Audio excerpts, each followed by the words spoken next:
In this edition of Beef Tips, we're going to talk about when should I consider creep feeding. I'm Dr. Ron Lemonager, Beef Extension Specialist at Purdue University in the Department of Animal Science. So as we begin this discussion, when should I consider creep feeding? We have to probably talk about what is creep feeding, what are the pros and the cons, and then ultimately we'll get to the point where when should I implement creep feeding.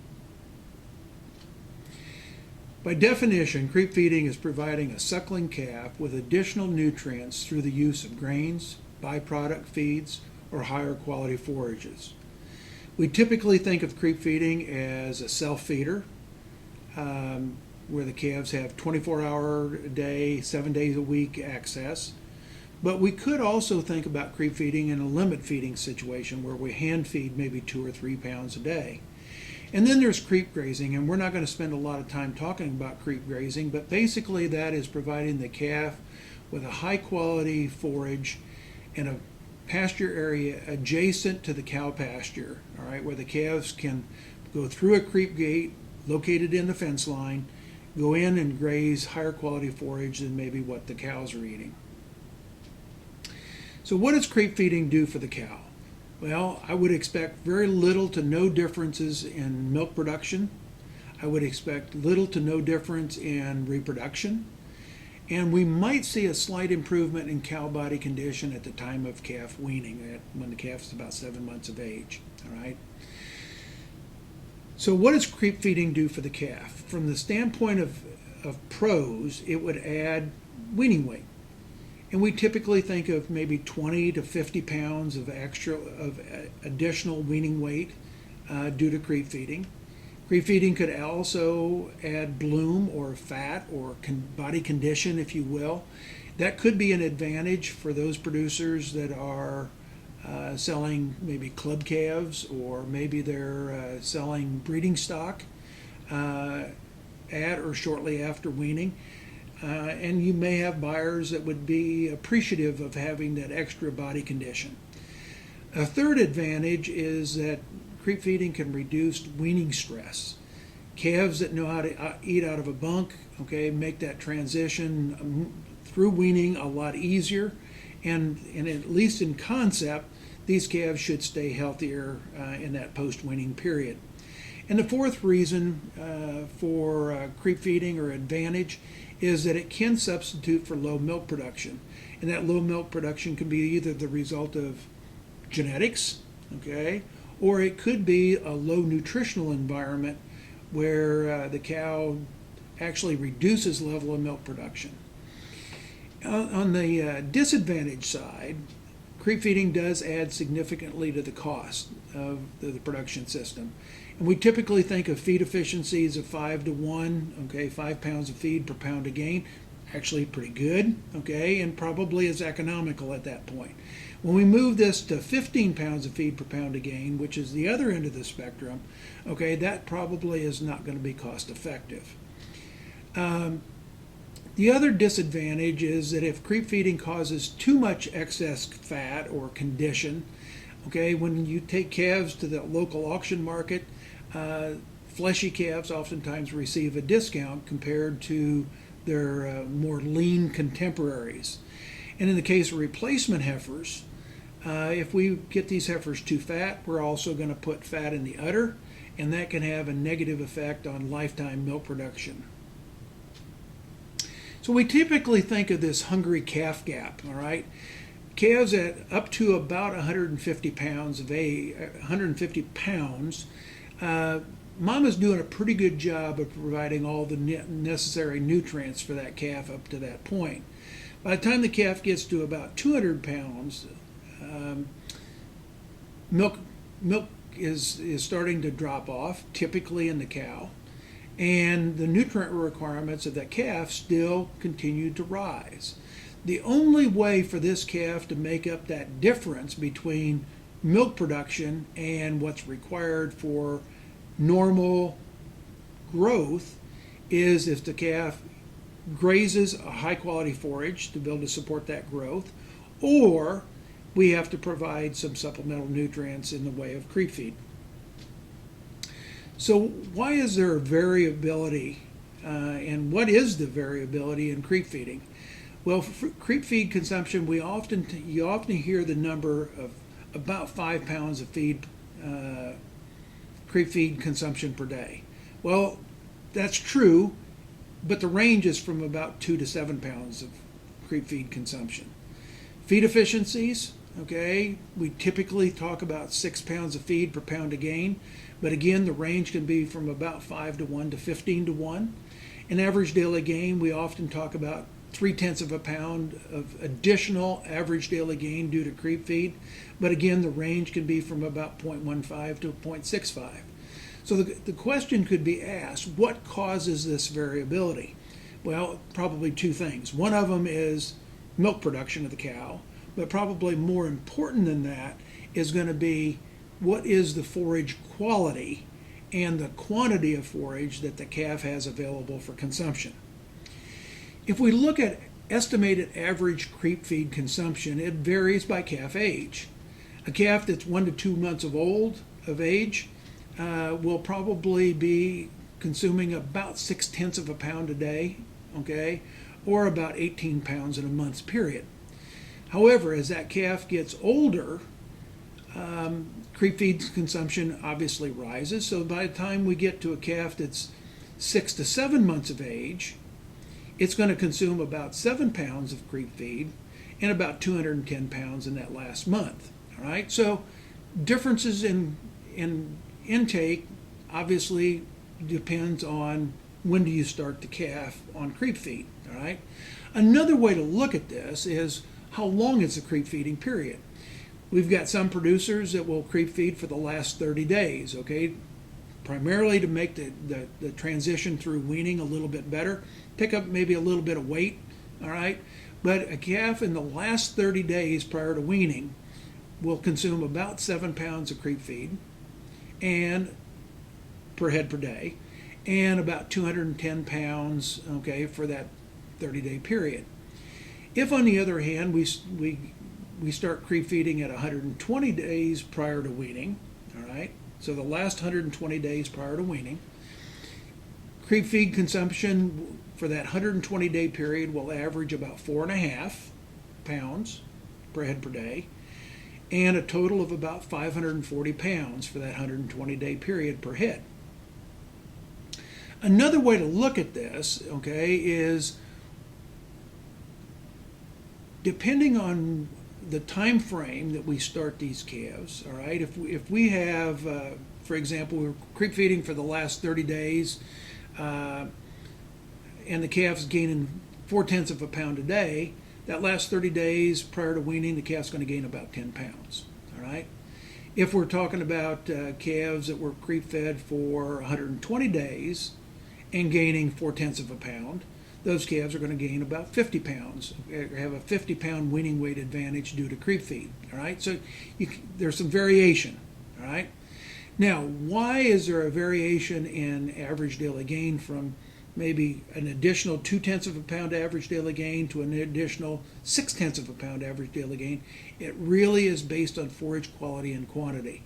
When we have high quality forage and an abundant supply, I would expect to see a fairly low average daily gain advantage to creep feeding, all right? If, on the other hand, we're in a drought situation, we've got low quality forage and we've got limited quantities of it, I would expect these average daily gains to be up in that 0.5, 0.6 of a pound average daily gain, all right, due to additional gain due to creep feeding. Remember, we said kind of the typical is about 0.3. So, 120-day feeding period, you just short of 40 pounds of calf weaning weight advantage, all right? So this kind of gives you an idea. So let's take a scenario. Let's say we've got good quality forage and an adequate supply. We've got cows that are producing moderate levels of milk production and they are maintaining their body condition. 500-pound calves are selling for $150 a hundredweight, or $1.50 a pound. The price slide is $7 a hundredweight, okay, that we're going to use. So we typically think of heavier calves selling for less per pound, and we're going to use a $7 a hundredweight price slide. Creep feed weaning weight advantage in this scenario is 30 pounds, and the feeding period is going to be for the last 75 days. In other words, we're going to start creep feeding at when the calf's about 130 days of age and take it up to 7 months, which is about 205 days. Creep feed consumption, based on the previous tables that we just showed, creep feed consumption would be about 400 pounds, and creep feed cost is $200 a ton. So if we calculate the cost of added gain, all right, the value difference in calf weaning weight is 500 pounds at $150 a hundredweight, or $750 is kind of what my gross return is. The creep fed calf is 30 pounds heavier, so he sells at $530, okay, with a price slide, okay, he sells for $1.47.90. So that creep fed calf returns $783.87. So the difference between a creep fed calf and a non-creep fed calf in this scenario is $33.87. Advantage to the creep fed calf, all right? What's the value of the added 30 pounds of gain, all right? If we take 30 pounds divided by 30 pound advantage divided by 75 days, that calf is gaining about 4/10 of a pound a day. The value of that gain is $33.87 divided by 30 pounds. So it's not $1. You don't get $1.50 for that extra weight. You're going to get $1.13 for that extra weight. All right. Cost of creep feed, okay, is 400 pounds of creep feed divided by 2,000 pounds a ton times $200 a ton. It costs me about $40 per head feed cost. All right. So the cost of added gain, all right, is $40 divided by 30 pound advantage, about $1.33 a pound, or $133 a hundredweight. The feed efficiency for this calf, 400 pounds of feed consumed, 30 pound weight advantage. The feed conversion is about 1333. I think maybe you can kind of see where we're going with this. Okay, remember when we said we start approaching that 15-to-1 feed conversion?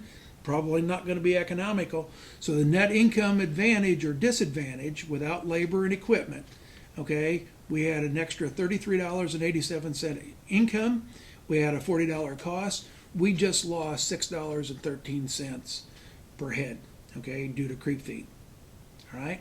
Now let's take another scenario, and what we're going to do is we're going to change up some things. So what I highlighted in white is kind of the change from scenario one. Remember, in scenario one we had moderate to high quality forage and quantity. All right. We're going to low forage quality and quantity in this scenario. We're going to have lowered milk production. The cows are losing condition because I don't have enough nutrients to support that lactation. Still have a 500-pound calf selling for $1.50 a pound, or $150 a hundredweight. I'm going to use a price slide of $5 a hundredweight. Creep feed advantage is 50 pounds. Creep feeding period is going to be 90 days. And in this case, we're going to use a creep feed efficiency of 6-to-1. Remember, if we got low quality forage and or quantity of forage, all right, feed efficiency is going to get better, so we're going to use a 6-to-1. The cost of creep feeds remains at $200 a ton. All right. So the value difference, we go through the calculation. The value difference of a creep fed calf, he brings home an extra $49.20 in terms of gross return. The value of an additional 50 pounds of gain is $98 a hundredweight. Creep feed consumption, okay, calf average daily gain is the calf's going to gain just over 55 hundredths of a pound average daily gain. All right, with a feed conversion of 6-to-1, the calf's going to eat 300 pounds of creep feed. Okay, my cost of creep feed then, 300 pounds divided by 2,000 pounds per ton times $200 a ton, is going to cost me $30 per head to creep feed. Okay, the cost of gain is $60 a hundredweight, and the net income advantage or disadvantage is, in this scenario, we've made $9.20 profit because we creep fed that calf. All right, so one of the questions that I think is logical to ask is, okay, if I don't want that 15 pounds of feed per pound of gain, I want it closer to 5 pounds of feed per pound of gain. Is there anything that I can do to change feed efficiency? Well, yes, there is. Number one, if you hand feed, okay, or limit creep feed to 2 or 3 pounds a day, okay, your feed efficiency is going to improve. all right? You can either do that by hand feeding, okay, or some producers will add salt to their mixed ration, okay, that they use as creep feed. And adding salt at 5 to 10% of the ration on a dry matter basis will actually limit creep feed consumption. Another thing that I could do to improve feed efficiency is add an ionophore. Rumensin, Bovatec, okay. Rumensin probably is a little bit more potent, probably does just a little bit better job of controlling coccidiosis, probably does just a little bit better job of regulating feed intake, all right? But both of them will work. The next question is, do I feed high protein or high energy? Well, if you want calves to stay lean and increase in skeletal growth and muscle mass, using a higher protein feed, okay, probably has some advantages. The other question that kind of comes into play is, do I use starch containing feeds or do I use a highly digestible fiber type feed? And in this example, okay, I put up some example creep rations, okay? These are rations that you can put together, you know, at your local feed mill or whatever, or maybe mix them yourself. Or you can buy commercial creep feeds, right? But the point is that what I really like, and we've got a fair amount of work done here at Purdue where we looked at a 50-50 blend of corn gluten feed pellets and soybean hull pellets, all right? So 50-50, and when we have to add a co-balancer, we need some limestone, all right? But that ration is about 17% crude protein on a dry matter basis and just right at 80% TDN, okay? I like this ration, okay? The rations on either side of that, okay, is just playing with the ratios of corn gluten feed to soybean hulls, okay? So we've looked at 60% corn gluten feed, 50% corn gluten feed, and 40% corn gluten feed with the combination with soybean hulls. And virtually there is no difference in these three, okay, in terms of calf weaning weighted advantage using any one of those three, all right? So the easy one is 50-50, okay, with a little bit of co-balancer, which is, and the co-balancer is basically limestone to offset the high phosphorus that comes with corn gluten feed, all right? I like this combination of rations right here simply because these are high fiber containing feeds, okay? Highly digestible fiber. There is very little starch in that, all right? And I like that from the standpoint that if calf intake is a little bit variable, I don't have to worry about acidosis and founder on these calves, okay? And if the creep feeder would run a little bit short before you recharge it, okay, this is a whole lot safer than if you've got something that's got corn in it, okay, with a lot of starch, okay? You almost have to start the calves over again if you got corn in that ration if the creep feeder runs out. So when should I consider creep feeding? Okay, I'm gonna create three different scenarios. One of them is according to the situation. If you have a drought situation, okay, remember back in 2012 we had a drought. This summer has already started to be somewhat droughty, all right, at least in some areas of the state. If we're caught in that situation, creep feeding may have some advantages. Another place where creep feeding can come into play is if I've got a lot of endophyte infected fescue, okay, or what people refer to as dirty fescue. We know that those calves, because of the alkaloids that are in dirty fescue, those calves don't perform at a normal level, okay, compared to calves that would be on what I'm going to refer to as kind of a clean pasture, all right? And then the third scenario is when we have poor quality forages or quantity of forages, all right? The second case is when should I creep feed is according to the economics. What's it going to cost me in terms of cost of gain, all right? What's my feed efficiency going to probably be? How much added gain can I expect? And what are going to be the costs, not only of the feed, but also my labor and equipment probably have to kind of be factored into that, all right? And then the second part of that is what are feeder calf prices, okay? Heavier cattle typically sell at lower price per pound or dollars per hundredweight than the lighter calves. Okay, so what's the price slide probably going to be whenever you market these calves? All right, and then you have to evaluate this whole degree of body condition. Could be an advantage for some producers, could be a disadvantage for others having that extra body condition, okay, or body fat. And the third area is according to need. Again, if you've got poor forage quality or quantity, creep feeding may play a vital role. If you have young and poor milking cows, all right, we know that first calf heifers, for example, are going to produce less milk than that same cow will be when she's a 4 or 5 year old. So those young cows produce less milk. Their calves are going to be lighter, okay, at weaning time. Here's creep feeding is an opportunity to supplement those calves from the young cows and maybe some of the poor milking cows to raise those calves' weaning weights and come closer to the average of the older cows' calves, all right, and create a more uniform marketing group. And then, of course, the younger calves in the group, and then we have to factor in, the value of that extra body condition.